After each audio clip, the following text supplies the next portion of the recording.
Hey everyone, welcome to my channel. I'm super excited to be reviewing one of the newest Smiths watches that was just released for the first time last month, the Smiths Everest PRS 25 GILT dial. This watch is not mine, but it is being lent to me by a friend who was lucky enough to snag one of these during the 2-minute buying window on its initial release last month for the MSRP of 325 British pounds, or roughly 450 US dollars. Now for a brief introduction to this watch. The Smiths Everest PRS 25 is a homage to the infamous Rolex Explorer 1016, which was a particular line of the Rolex Explorer, which was created to commemorate the first summit of Mount Everest ever by Sir Edmund Hillary and Tenzing Norgay in 1953. Hillary wore a Smiths watch and Norgay wore a Rolex. The Rolex 1016 had one of the longest production lines in Rolex history from the 1960s to the 1980s. Its features that led it to being such a timeless piece were the high legibility and its tri-Arabic and rectangular hour markers spaced perfectly apart on a matte black, unadorned dial with high contrast white text and a clean handset for the hours, minutes, and seconds. It tells the time, nothing more and nothing less. For many people, it is the quintessential no-nonsense, go everywhere, do anything watch. But these days, the going rate for a good condition piece is usually upwards of 15,000 US dollars, which is not accessible to most people. Enter Time Factors, which purchased the Smiths brand a couple decades after the original company went defunct in the 1970s. Time Factors now creates all sorts of vintage-inspired timepieces, one of which is the current watch I have here.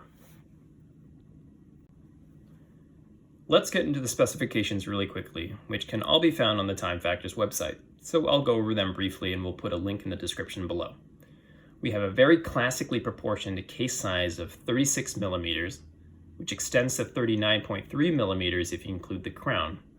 The crown is signed by an S, which is a nice detail, and the lug-to-lug height, which is probably the most important indicator of how well a watch will wear on the wrist, is about 43.5 millimeters.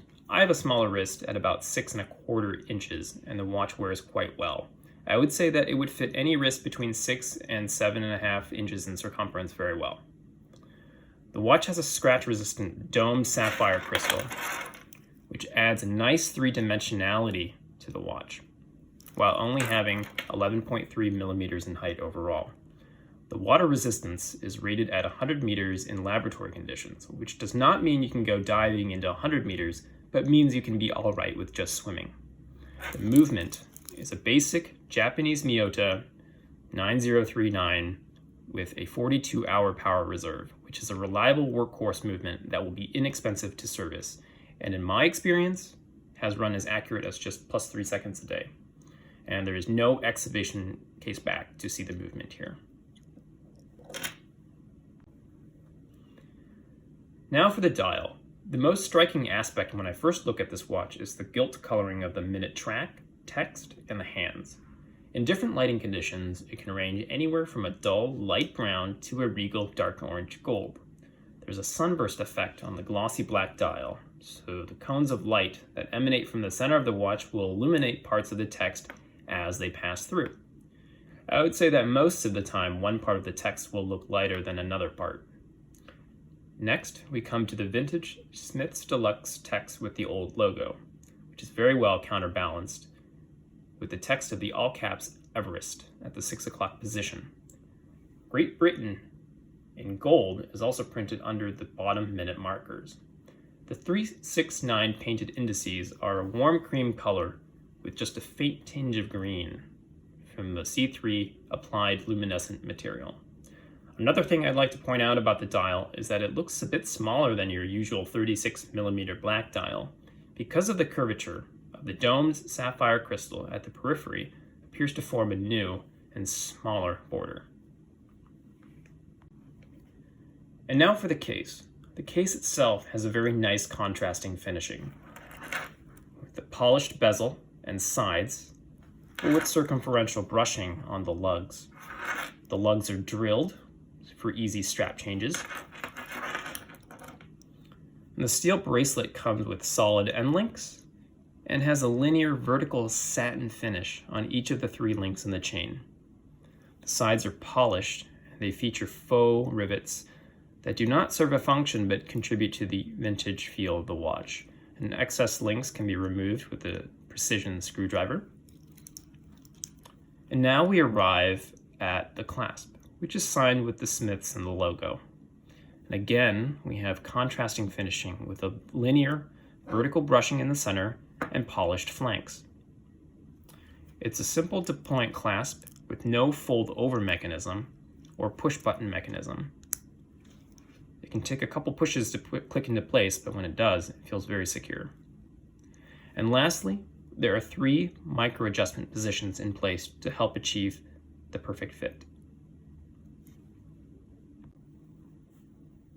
Here's how the watch looks on my 6¼ inch wrist. As you can see, the fit is very good, and the watch face sits perfectly on my wrist. Here is the loom shot, and as you can see, all of the hour markers and all of the hands are very well loomed. So how does this watch come together?